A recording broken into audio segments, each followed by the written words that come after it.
So the computer has to compute, knowing that the computer is sitting on Earth and getting readings on a moving Earth. We have to continually compute where the satellite would be. And they're what they call 6 orbital elements. It's a very complex mathematical computation, but once you compute it, it's fine. The one complexity is when you're dealing with the moon, then if you have a satellite going on an elliptical plane around the Earth, and then you put power in the satellite and make it go, then it leaves that, and it makes a continuously changing elliptical orbital plane. And then finally, when it gets out so far, it starts getting into the influence of the moon. The moon and the Earth have this attraction. When the satellite is near the Earth, it's predominantly controlled by the magnetism, the attraction of the Earth. But when it starts moving away toward the moon, then the moon's mass starts forming an attraction. It's very complex, almost impossible problem to solve. That's why you have to be tracking it all the time.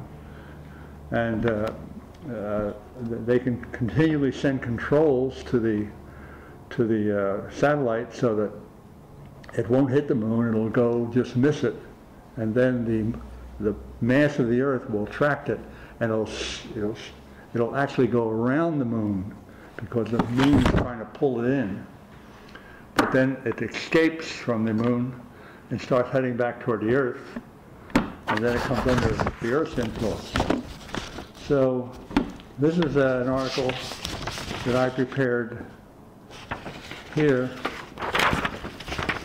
and here's an example here where the Agena Ranger system, the moonshot, is shot off from Florida right here, and it goes down between Africa and South America, and we have a ship there that when it comes up over the horizon, it tracks it. So we get all the latest information, so we know that orbital plane is accurate. Excuse me. And then they put the additional firing of the rocket to start shooting it off toward the moon after we give them the information. And that's how they. It's a lot more things involved in it, but that's kind of the shell of what this is. So you can have this article also for your information. Did you have various ethnic groups while you were working in RCA? Various what? Ethnic groups? Oh yeah. We had. I guess you mean black and white, and we had one fellow, Clement, who was an engineering manager, and actually my boss out in. I was on an island for 4 years on studies, and his name was, he was from Moorestown, he was a black manager. I hired several black people. I hired a Korean person. I hired some Chinese. So we had a pretty much a mix of different ethnic groups. What were your most memorable moments in RCA? The most memorable moment was the success of these 2 missions that I talked about. One in which we recovered the astronaut on the 6th orbit, and the other was the success of us doing our small part in the South Atlantic on that ship to get the information that was needed to know exactly where it was going. Can you describe an average day working at RCA? Well, my average day was over the 36 years that I worked. I usually had a group of software engineers working for me, and they would have different jobs. And I didn't often have to get into deep technical aspects of what they're doing because they were very bright people. My job was to keep them all working together, communicating together for the same goal. And also to rank them and determine their salaries and that sort of thing. What kind of changes were made at RCA over the years? Changes at RCA? Mm-hmm.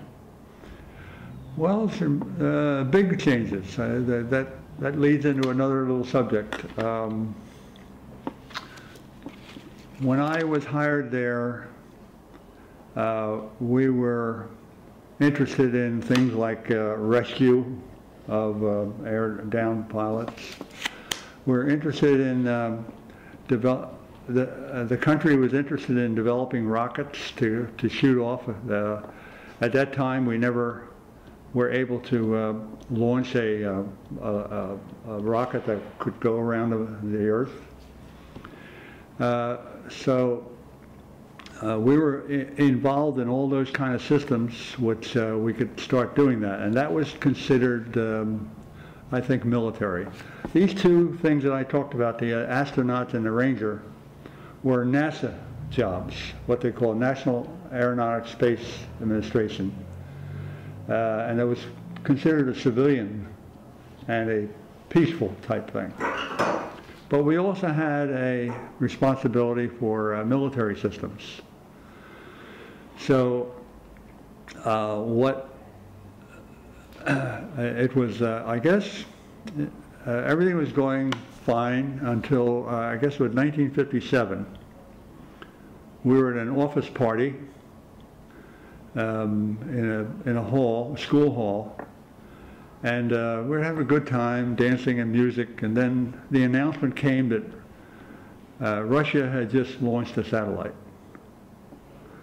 And we're absolutely shocked that Russia, we thought, was backward as far as technology was concerned, and here they put an object in space.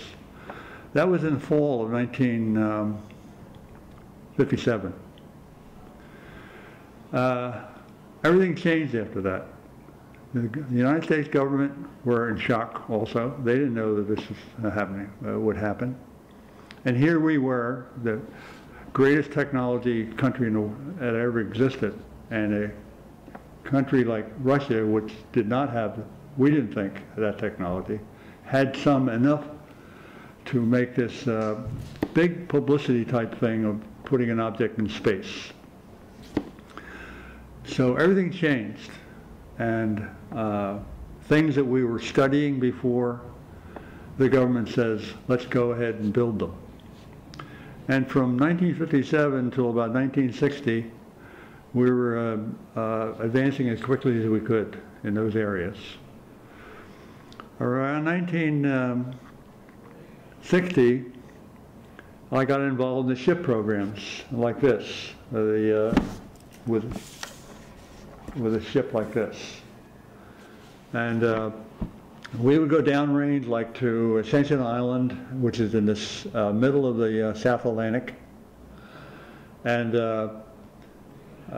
they would shoot off missiles from Florida, and they would land 5,000 miles downrange into the ocean. And our job was to track them, track the missile when it comes in. And a memorable thing to me was there was one mission I was down there on where we knew it was going to come in this area somewhere, and all of a sudden it was dark, really dark. And here about 30 miles away, the missile re-enters. When it re-enters, it's vacuum space way out, 100 miles above Earth, but when you start getting down close to Earth, there's atmosphere. So the re-entry vehicle comes and starts hitting the atmosphere, and the re-entry vehicle starts heating up and getting hot and hot, hot, until it starts glowing like a big bulb in the sky. just, and it was so black before that entered that you could see the hand in front of you. You could not see the hand in front of your face. But when it entered, 30 miles away, with all that light, that illumination, you could read a newspaper. I mean, that was amazing. But that was our job, to track and to see what the radar is an instrument that gathers information on the thing, like all the dynamics of it when it re-enters. The idea there is that if we were ever in a war, we would have the information necessary to be able to determine whether something that's re-entering is a threat or not a threat. So that work went on for quite some time, but then I got into the non-military, and I got involved in this. And these are things that you can talk about. It was not secure. There was no security there. It was all open, and it was. You felt like you're helping advance technology. So, and after a while, we were far ahead of Russia in all technologies after that. Do you think RCA influenced the growth of Camden? Well, Camden had a plant down near the Delaware River Bridge. And in fact, a number. They had about 4 or 5 big buildings. And that's where I spent the early part of my career, in Camden. And it was, they're old buildings, but we did real good work there. But then they opened plants more in the outskirts, in Moorestown, Heightstown, and other areas, Cherry Hill. And then we were transferred. So, but my early career was all in Camden. Can you just, why did you leave RCA? Well, I left, RCA was going to be taken over by General Electric, and that was 1988. And I was near retirement anyhow, and I was concerned about GE's retirement plan versus RCA's retirement plan. If I retired as RCA, I knew what I would be getting in retirement. If I stayed with GE, stayed and continued with GE, I didn't know what that was. So I just didn't want to take any chances, so I left a little early. I left when I was 62, when the normal retirement age was 65. So that's the reason I left, but I didn't leave because of any, I was happy with my job. Can you describe what you felt when RCA closed? How I felt when? When RCA closed? Well, RCA closed as far as Camden was concerned, but it grew in other areas. Heightstown, New Jersey, Moorestown, New Jersey, Cherry Hill. There's other places more south. They just decided to get out of the urban areas because I guess the parking and that sort of thing became more of a problem. And the ocean front, the replacement of the ocean front with these big old buildings that we had there was the River Sharks Stadium and the aquarium, the boat arena, what do they call it, marina down there, and the park. Well, what do they call that park there? Campbell's? No, the park where they have where they put on concerts and all. Right down there near the ocean. Okay. Wiggins Park. Oh, Wiggins. Wiggins Park on the waterfront there, Yeah, where they do the yeah. concerts.